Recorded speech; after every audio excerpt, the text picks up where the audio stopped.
Hi. ಇವತ್ತಿನ ದಿವಸ ಬುದ್ಧರು ತಮ್ಮ ಹಿಂದಿನ ಜನ್ಮದಲ್ಲಿ ಅಂದರೆ ಬೋಧಿಸತ್ವರಾಗಿದ್ದಾಗ ವಾರಾಣಸಿ ನಗರದಲ್ಲಿ ಚುಲ್ಲಶ್ರೇಷ್ಠಿ ಅನ್ನೋ ಹೆಸರಿನ ಒಬ್ಬ ಶ್ರೇಷ್ಠ ವರ್ತಕರಾಗಿರುತ್ತಾರೆ. ಆ ಸಮಯದಲ್ಲಿ ಒಂದು ದಿವಸ ಅವರು ರಸ್ತೆಯಲ್ಲಿ ಹೋಗ್ತಾ ಇದ್ದಾಗ ಒಂದು ಸತ್ತ ಇಲಿಯನ್ನು ನೋಡ್ತಾರೆ. ಆ ಇಲಿಯನ್ನು ನೋಡಿ, ವ್ಯಾಪಾರಿ ಬುದ್ಧಿವಂತನಾದರೆ ಈ ಸತ್ತ ಇಲಿಯನ್ನೇ ಬಂಡವಾಳವಾಗಿಟ್ಟುಕೊಂಡು ಬೇಕಾದಷ್ಟು ದುಡ್ಡು ಮಾಡಬಹುದು ಅಂತ ಹೇಳಿ ನುಡಿದು ಮುಂದೆ ಹೊರಟೋಗ್ತಾರೆ. ಮಹಾಜ್ಞಾನಿಗಳಲ್ವೇ. ಆದರೆ ಅಲ್ಲೇ ಒಬ್ಬ ಕುಲಪುತ್ರ, ಅಂದರೆ ಆತನೂ ಒಬ್ಬ ವ್ಯಾಪಾರಿ. ಆತನ ಹತ್ರ ಬಂಡವಾಳ ಏನೂ ಇರೋದಿಲ್ಲ, ಅದರಿಂದ ಸಣ್ಣ ಪುಟ್ಟ ವ್ಯಾಪಾರ ಮಾಡ್ತಿರ್ತಾನೆ. ಆತನ ಕೈಯಲ್ಲಿ ಏನೂ ಇರೋದಿಲ್ಲ, ಬರಿಗೈ ಆಗಿಬಿಟ್ಟಿರ್ತಾನೆ. ಅವನು ಇವರು ಹೇಳಿದ್ದನ್ನು ಕೇಳಿಸ್ಕೊತಾನೆ. ಅರೆ, ಒಂದು ಸತ್ತ ಇಲಿಯನ್ನು ಇಟ್ಟುಕೊಂಡು ವ್ಯಾಪಾರ ಮಾಡಿ ಹಣ ಗಳಿಸಬಹುದೇ? ಹಾಗಿದ್ರೆ ನೋಡೋಣ, ಇವರು ಹೇಳಿದ ಮೇಲೆ ಮಾಡೋದಕ್ಕೆ ಸಾಧ್ಯ. ಅವನು ಏನು ಮಾಡ್ತಾನೆ ಗೊತ್ತಾ? ಆ ಇಲಿನ ತಗೊಂಡು ಒಬ್ಬ ವ್ಯಾಪಾರಿ ಹತ್ರ ಹೋಗ್ತಾನೆ. ಆ ವ್ಯಾಪಾರಿ ಹತ್ರ ಒಂದು ಬೆಕ್ಕಿರುತ್ತೆ. ಈಗ ಬೆಕ್ಕಿಗೆ ತಿನ್ನೋದಕ್ಕೆ ಇಲಿ ಬೇಕಲ್ವಾ?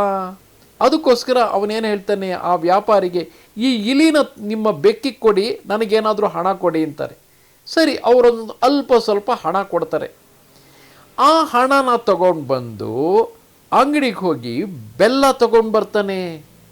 ಆ ಬೆಲ್ಲ ತಗೊಂಡು ಬಂದು, ಆವಾಗ ಬೇಸಿಗೆ ಕಾಲ, ಈ ಹೂ ಮಾರ್ತಾ ಇರ್ತಾರಲ್ಲ ಅವರು ಉದ್ಯಾನಕ್ಕೆ ಹೋಗಿ ತುಂಬ ಹೂ ಕೊಯ್ಕೊಂಡು ಬಂದು ಹೂ ಮಾರಾಟ ಮಾಡೋ ಹೊತ್ತಿಗೆ ಪಾಪ ಬಾಯಾರಿಕೆಯಿಂದ ತುಂಬ ಸುಸ್ತಾಗ್ಬಿಟ್ಟಿರ್ತಾರೆ.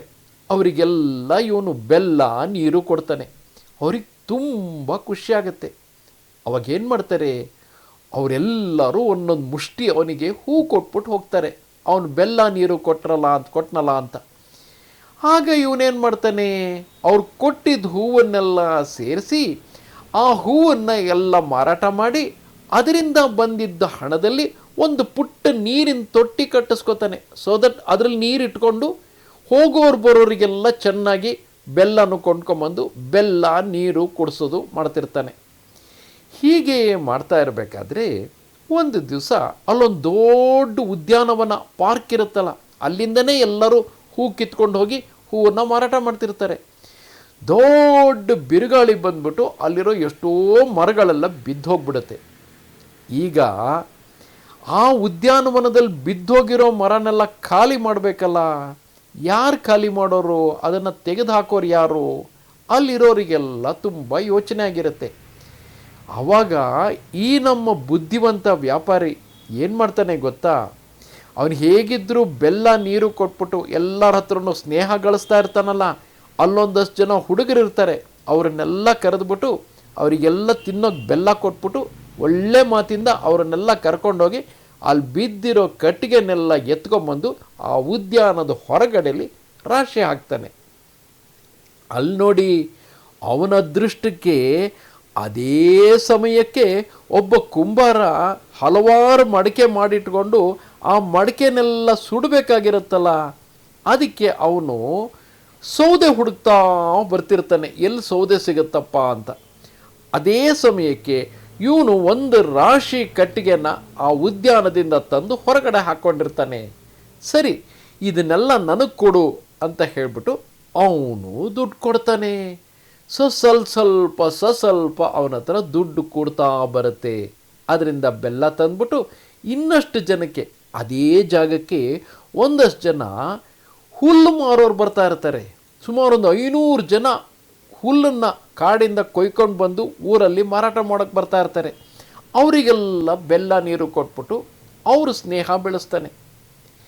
ಇದೇ ಸಮಯದಲ್ಲಿ ಅವನಿಗೆ ಗೊತ್ತಾಗತ್ತೆ, ಆ ಊರಿನ ರಾಜಂಗೆ ಕುದುರೆಗಳು ಬೇಕಾಗಿದೆ.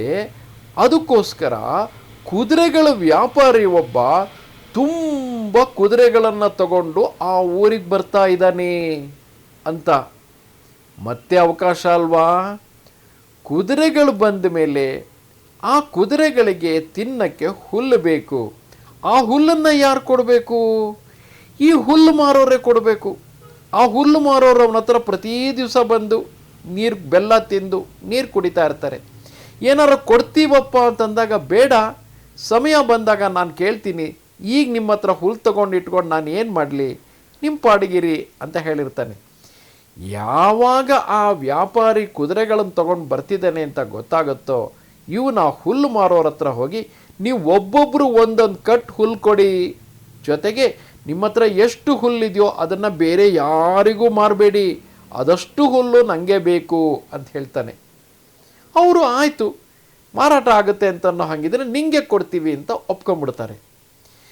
ಈಗ ಆ ಕುದುರೆ ವ್ಯಾಪಾರಿ ಬಂದಿದ್ನಲ್ಲ, ಅವನು ಊರಲ್ಲೆಲ್ಲ ಕಡೆ ಹುಡುಕ್ತಾನೆ, ಎಲ್ಲೂ ಹುಲ್ಲೇ ಸಿಗ್ತಾ ಇಲ್ಲ.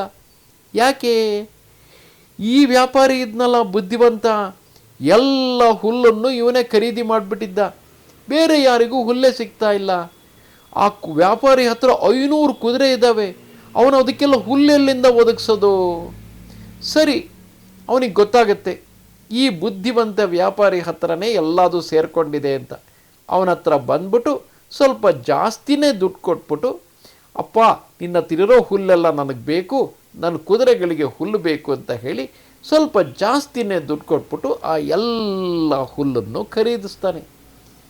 ಹೀಗೆ ಸಣ್ಣದಾಗಿ ಶುರುವಾಗಿದ್ದ ಅವನ ವ್ಯಾಪಾರದಲ್ಲಿ ತುಂಬ ತುಂಬ ತುಂಬ ದುಡ್ಡು ಸೇರ್ತಾ ಬಂತು. ಇದೇ ಸಮಯಕ್ಕೆ ಅವನಿಗೆ ಗೊತ್ತಾಗುತ್ತೆ, ಆ ಊರಿಗೆ ಮಾರಾಟ ಮಾಡೋದಕ್ಕೆ ದೂರದ ಊರಿಂದ ಹಡಗಿನಲ್ಲಿ ಸಾಮಾನುಗಳು ಬರ್ತಾ ಇದೆ. ಆಗಿನ ಕಾಲದಲ್ಲಿ ಈಗಿನ ಕಾಲದ ಥರನೇ ಈಗಲೂ ಅಷ್ಟೇ, ಒಂದು ದೇಶದಿಂದ ಇನ್ನೊಂದು ದೇಶಕ್ಕೆ ಹಡಗಿನಲ್ಲಿ ಸಾಮಾನುಗಳನ್ನು ತುಂಬಿಕೊಂಡು ನದಿನಲ್ಲಿ ಸಮುದ್ರದಲ್ಲಿ ಜನ ಪ್ರಯಾಣ ಹೋಗ್ತಾರಲ್ವಾ, ಅಲ್ಲಿ ತೊಗೊಂಡೋಗಿ ಮಾರಾಟ ಮಾಡ್ತಾರಲ್ವಾ, ಆ ಥರ ನಾವೆಗಳು ಬರ್ತಾ ಇದೆ ಅಂತ ಸುದ್ದಿ ಗೊತ್ತಾಗುತ್ತೆ.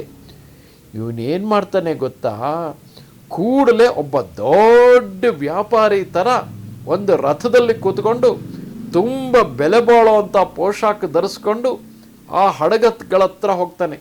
ನಿಮ್ಮ ಎಲ್ಲ ಹಡಗಿನಲ್ಲಿರೋ ಎಲ್ಲ ಸಾಮಾನುಗಳು ನನಗೇ ಬೇಕು, ಇದಕ್ಕೆಲ್ಲ ನೀವು ಬೆಲೆ ಕಟ್ಟಿ ಆ ಬೆಲೆಗೆ ನಾನು ಅದನ್ನೆಲ್ಲ ಕೊಂಡ್ಕೋತೀನಿ ಅಂತಾನೆ. ಪಾಪ ಆ ಹಡಗಿನಲ್ಲಿ ಬಂದಿದ್ದವರು ಯಾವುದೋ ಬೇರೆ ದೇಶದಿಂದ ಬಂದಿದ್ದವರು, ಅವರಿಗಿಲ್ಲಿ ಮಾರಾಟ ಮಾಡೋದು ಹೇಗೆ ಅಂತ ಗೊತ್ತಿರೋದಿಲ್ಲ, ಏನು ಬೆಲೆ ಸಿಗುತ್ತೆ ಅಂತ ಗೊತ್ತಿರೋದಿಲ್ಲ. ಯಾರೋ ದೊಡ್ಡ ಶ್ರೀಮಂತ ವ್ಯಾಪಾರಿ ನಮ್ಮ ಹತ್ರ ಬಂದು ಎಲ್ಲ ಕೊಂಡ್ಕೋತೀನಿ ಅಂತ ಹೇಳ್ತಾ ಇದ್ದಾನಲ್ಲ, ಸಂತೋಷವಾಗಿ ಅವರು ಒಪ್ಕೊಂಡ್ಬಿಡ್ತಾರೆ, ಆಯಿತು ಎಲ್ಲ ನಿನಗೆ ಮಾರಾಟ ಮಾಡ್ತೀವಿ ಅಂತ. ಅದೇ ಸಮಯದಲ್ಲಿ ಏನಾಗುತ್ತೆ, ಆ ಊರಲ್ಲಿದ್ದರಲ್ಲ ಬೇರೆ ಬೇರೆ ವರ್ತಕರು, ಅವರೆಲ್ಲ ಹಡಗಿನಲ್ಲಿ ಬಂದಂಥ ಸಾಮಾನನ್ನು ಕೊಂಡ್ಕೊಳ್ಳೋಕ್ಕೋಸ್ಕರ ಅಂತ ಬರ್ತಾರೆ. ಆಗ ಈ ಶ್ರೀಮಂತ ವ್ಯಾಪಾರಿ, ಈಗ ಬುದ್ಧಿವಂತ ವ್ಯಾಪಾರಿ ಶ್ರೀಮಂತನೂ ಆಗ್ಬಿಟ್ಟಿದ್ದಾನೆ, ಅವನ ಸೇವಕರಿದ್ರಲ್ಲ ಅವ್ರು ಹೇಳ್ತಾರೆ, ಇಲ್ಲ ಇಲ್ಲ ನಮ್ಮ ಶ್ರೇಷ್ಠಿಗಳು ಇದನ್ನೆಲ್ಲ ಕೊಂಡ್ಕೊಂಡ್ಬಿಟ್ಟಿದ್ದಾರೆ, ನಿಮ್ಗೇನಾದರೂ ಬೇಕಾದರೆ ಹಡಗಿನಿಂದ ನೀವು ಹೋಗಿ ಅವ್ರ ಹತ್ರನೇ ಎಲ್ಲ ಕೊಂಡ್ಕೋಬೇಕು, ಅವರು ಎಲ್ಲ ಹಡಗಲ್ಲಿರೋದನ್ನು ಖರೀದಿ ಮಾಡಿಬಿಟ್ಟಿದ್ದಾರೆ, ದುಡ್ಡು ಕೊಟ್ಟಿಲ್ಲ ಖರೀದಿ ಮಾಡಿಬಿಟ್ಟಿದ್ದಾರೆ ಅಂತ ಹೇಳ್ತಾರೆ. ಖರೀದಿ ಮಾಡಿದ್ದಾರೆ ಅಂತ ಅಂದಮೇಲೆ ಎಲ್ಲ ವ್ಯಾಪಾರಿಗಳು ಇವನ ಹತ್ರ ಬಂದು ಇವನ ಹತ್ರನೇ ದುಡ್ಡು ಕೊಟ್ಟು ಹಡಗಿನಲ್ಲಿರೋ ಸಾಮಾನುಗಳನ್ನು ತಗೋತಾರೆ. ಅದೇ ದುಡ್ಡನ್ನು ಅವನು ಹಡಗಿನಲ್ಲಿ ಬಂದಿದ್ದು ವರ್ತಕರಿಗೆಲ್ಲ ಕೊಟ್ಬಿಟ್ಟು, ಅಂದರೆ ಗೊತ್ತಾಯ್ತಾ ನಿಮಗೆ, ಒಬ್ಬ ಮಧ್ಯಸ್ಥಿಕೆ ಥರ, ಇವನ ಹತ್ರ ಏನೂ ಇಲ್ಲ, ಆದರೆ ತಾನು ಕೊಂಡ್ಕೊಂಡಿದ್ದೀನಿ ಅಂತ ಅವ್ರ ಹತ್ರ ಒಪ್ಪಂದ ಮಾಡ್ಕೊಂಬಿಟ್ರೆ ಆಯ್ತಲ್ಲ, ಆ ಎಲ್ಲ ವಸ್ತುಗಳು ನಂದು ಅಂದರೆ ಆಯ್ತಲ್ಲ. ಅಯ್ಯೋ, ಆ ಹಡಗಿನಲ್ಲಿ ಬಂದವರಿಗಂತೂ ನಮಗೆ ಹೇಗಾದರೂ ದುಡ್ಡು ಸಿಗುತ್ತೆ ಅಂತ ಅವ್ರು ನೆಮ್ಮದಿಯಾಗಿರ್ತಾರೆ. ಇವನು ಆ ವಸ್ತುಗಳನ್ನೆಲ್ಲ ಬೇರೆ ವ್ಯಾಪಾರಿಗಳಿಗೆ ಮಾರಾಟ ಮಾಡಿ ಅವ್ರ ಹತ್ರ ಬಂದ ಹಣದಲ್ಲಿ ಒಂದಷ್ಟನ್ನು ಆ ಹಡಗಿನಲ್ಲಿ ಬಂದವರಿಗೂ ಕೊಟ್ಟು ಎಲ್ಲದನ್ನು ಸೇರಿಸ್ಕೊಂಡು ತುಂಬ ದೊಡ್ಡ ಶ್ರೀಮಂತ ಆಗಿಬಿಡ್ತಾನೆ. ಆದರೆ ಇಷ್ಟೆಲ್ಲ ಶ್ರೀಮಂತಿಗೆ ಬಂದಿದ್ದು ಎಲ್ಲಿಂದ? ಅವತ್ತಿನ ದಿವಸ ನಾನು ಹೇಳ್ತಾ ಇದ್ನಲ್ಲ ಮೊದಲಿಗೆ ಕಥೆ, ಬೋಧಿಸತ್ವ ಚುಲ್ಲಶ್ರೇಷ್ಠಿಯಾಗಿದ್ದಾಗ ವಾರಾಣಸಿನಲ್ಲಿ ಸತ್ತ ಇಲಿನ ತೋರಿಸಿ ಇದನ್ನು ಬುದ್ಧಿವಂತನಾದವನು ಉಪಯೋಗಿಸ್ಕೊಂಡೆ ಶ್ರೀಮಂತ ಆಗ್ತಾನೆ ಅಂತ, ಅದಕ್ಕೆ ಅಲ್ವಾ ಈ ವ್ಯಾಪಾರಿ ಶ್ರೀಮಂತ ಆಗಿದ್ದು.